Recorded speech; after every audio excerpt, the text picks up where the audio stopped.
Won't be long now before we learn about a future king or queen of England. King went to the hospital about 6 hours ago. You see it right there, St. Mary's Hospital in central London.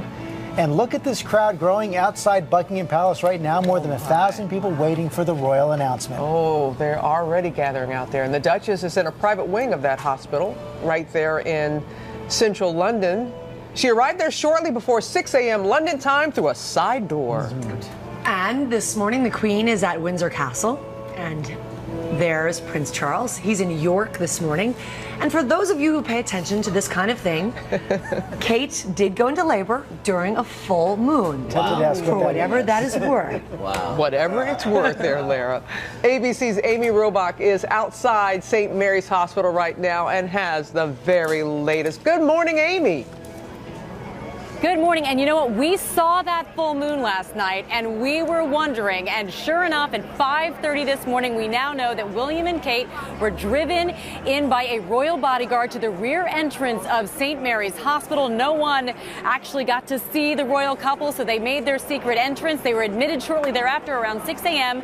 Local time, 7:30 a.m. We got the official word from the palace that, yes, Kate was indeed in the early stages of labor, and after weeks of waiting here outside the hospital, it is fair to say that the Lindo wing is no longer in limbo. That secret entrance to the hospital took the scores of media waiting outside by surprise.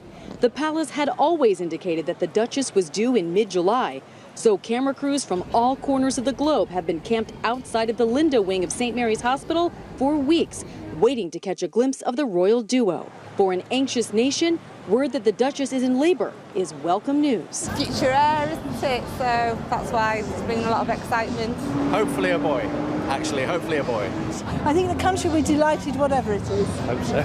Yes. Kate has reportedly been hoping for a natural childbirth and will be shepherded through her labor by a veritable medical dream team headed by renowned obstetricians Dr. Marcus Setchell and Dr. Alan Farthing. Prince William is expected to stay by Kate's side throughout her labor and will take 2 weeks of paternity leave. Elsewhere in England today, proud grandpa-to-be Charles was all smiles, awaiting word of his first grandchild.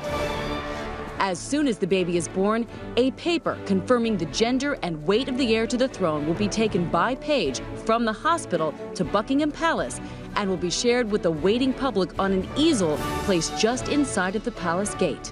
How long Kate and the baby remain in the hospital is up to the royal couple and their medical team.